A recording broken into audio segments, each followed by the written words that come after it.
নমস্কার বন্ধুরা, WB top tuition ক্লাসের পক্ষ থেকে তোমাদেরকে স্বাগত। আজ আমরা ক্লাস 8-এর মডেল কোশ্চেন পেপার 9-এর যে প্রশ্নগুলি আছে সেগুলি আমরা সমাধান করব। তো বন্ধুরা দেখো, একের দাগে যে প্রশ্নটি আছে এখানে বলা আছে, সত্যিই তো অসময়ে এসে পড়ে কাজের ক্ষতি করে দিলাম। উদ্ধৃতাংশটির বক্তা হচ্ছে ছেনু মাসি। পরে যে বুড়ো মানুষ তুই সরে যা, বুড়া মানুষটি হলেন আকবর। পরে যে প্রশ্ন, ড্যাশ ফেটে বের হয়ে যায় এই গান, বিশ্বের বুক ফেটে বের হয়ে যায় এই গান। পাড়াগাঁ দুপোর ভালোবাসি শীর্ষক কবিতাটি যে কাব্যগ্রন্থের অন্তর্গত সেটি হলো রূপসী বাংলা কাব্যগ্রন্থের অন্তর্গত। ক্রোধ আমাদের চরম শত্রু। এখানে ক্রোধ যে ধরনের বিশেষ্য সেটি হচ্ছে ভাববাচক বিশেষ্য। পরে দেখো, 2-1-এ মানুষ ফাঁদ পেতে পাচ্ছে, কবি একথা কেন বলেছে? একথা বলার কারণ হচ্ছে, দেখো 2-1-এর অ্যান্সারটা এখানে করা যাচ্ছে, শিকারী যেমন ফাঁদ পেতে পশু পাখিকে বন্দি করে, তেমনি মানুষও যেন গোপনে চতুরতার সঙ্গে অন্য সেই সব চতুরতার সঙ্গে অন্য মানুষকে ধরতে চাইছে, তাই কবি একথা বলেছে। পরে দেখো, 2-1-এর অথবা যেটা আছে, চেনেন না ওদের, ওদের পরিচয় দাও। তো দেখো, এই প্রশ্নের অ্যান্সারটা তোমরা এখান থেকে লিখবে। ওদের বলতে সেই সব ওদের বলতে সেই সব ছেলেদের কথা বলা হয়েছে যারা সমাজের কর্মহীন ছন্নছাড়ার দল। পরে দেখো, 2-3-এ যে প্রশ্নটি আছে এখানে বলা হয়েছে, কেবল প্রান্তর জানে তাহা, প্রান্তর কি জানে? কবি হৃদয়ে যে কোনো গল্পকাহিনী স্বপ্ন ঘর বেঁধেছে তা প্রান্তর জানে। 2-4-এ যে প্রশ্নটি, অঙ্কুর বের হওয়ার জন্য কি কি প্রয়োজন বলে লেখকের মনে হয়েছে? অঙ্কুর বের হওয়ার জন্য উত্তাপ, জল ও মাটির প্রয়োজন বলে লেখকের মনে হয়েছে। 5-এর প্রশ্ন, আলংকারিক অব্যয় কি উদাহরণ দাও? বাক্যের সৌন্দর্য বৃদ্ধির জন্য, তোমরা এই অ্যান্সারটা এখান থেকে লিখবে, বাক্যের সৌন্দর্য বৃদ্ধি করার জন্য যেসব অব্যয় ব্যবহৃত হয় তাদের আলংকারিক অব্যয় বলে।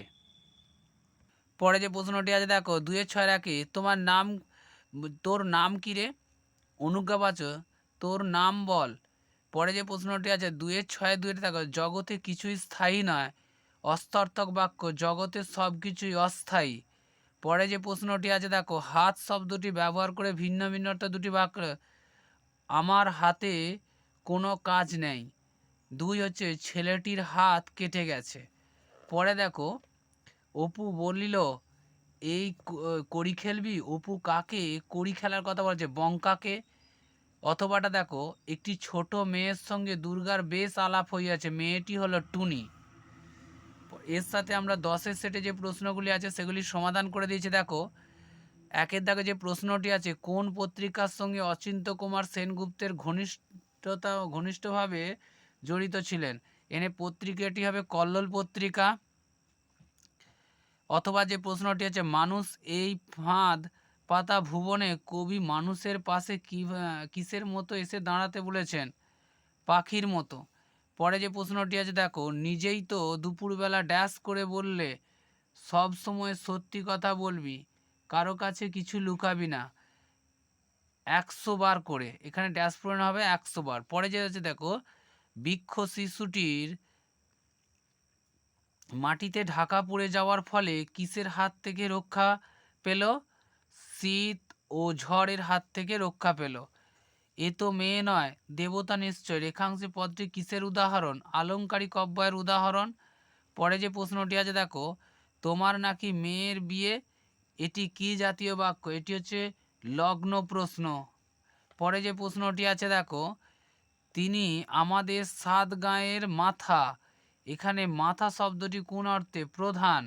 পরে যে প্রশ্নটি আছে দেখো, একটি আত্মবাচক সর্বনামের উদাহরণ দাও।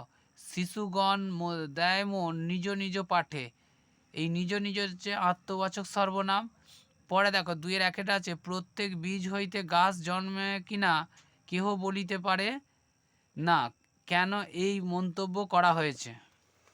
তো দেখো, এরপর অ্যান্সারটা তোমরা এখান থেকে লিখবে, প্রত্যেক বীজ থেকে চারা গাছ নাও জন্মাতে পারে। যদি কঠিন পাথরের উপর বীজ পড়ে, সেখানে বীজ থেকে অঙ্কুর বের হতে পারে না। অঙ্কুর বের হওয়ার জন্য উত্তাপ, জল, মাটি চাই। তাই লেখক এই কথা এই মন্তব্য করেছেন।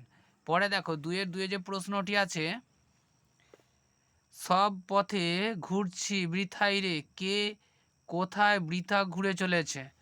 তো দেখো, হাওয়া, জল, পাহাড়, বন্দর, নগর, অরণ্য, প্রান্তর, সব পথে বৃথা ঘুরে চলেছে। পরে যে প্রশ্নটি আছে দেখো, 2-3 জায়গায় যে প্রশ্নটি আছে, গড়াই নদীর তীরে কবিতায় একখানি সুখের কাহিনী নানা আখরে কিভাবে অঙ্কিত আছে। তো দেখো এখানে 3 যে অ্যান্সারটা হবে, তো দেখো লঙ্কার রং, মসুরের রং, মটরের রং, জিরা ও ধনের রং, এর পাশে আঁকা আলপনা, সব মিলিয়ে একখানি সুখের কাহিনী অঙ্কিত হয়েছে। পরে 2-4 যে প্রশ্নটি আছে দেখো, অমন জাইগান্টিক খাওয়া আমরা কেউ কখনো খাইনি। জাইগান্টিক শব্দের অর্থ কি? কার সম্পর্কে এই মন্তব্য করা হয়েছে? এখানে জাইগান্টিক কথার অর্থ হচ্ছে দৈত্যাকৃতির। আর কার সম্পর্কে এই মন্তব্য করা হয়েছে, এই প্রশ্নের অ্যান্সারটা দেখো এখানে পেয়ে যাবে তোমরা। স্টিমারে লেখকদের টেবিলের অন্য পাশে বসা একজন চাই এর সম্পর্কে এ মন্তব্য করা হয়েছে। পরে দেখো, এসব গল্প কতবার শুনিয়াছে, কোন গল্পের কথা বক্তা শুনেছে। তো দেখো বন্ধুরা, এই প্রশ্নের অ্যান্সারটা এখানে বিশালক্ষী দেবীর ভবিষ্যৎবাণী করেছিলেন গ্রামে ওলা ওঠা রোগের মোড়ক লাগবে। এরই বেশ কয়েকদিন বাদে সত্যি গ্রামে মোড়ক লেগেছিল। এসব গল্পই বহুবার শুনেছে। পরে যে প্রশ্নটি আছে দেখো, অপু অপু অপু যষ্টি মধু ভেবে কি খেয়েছিল?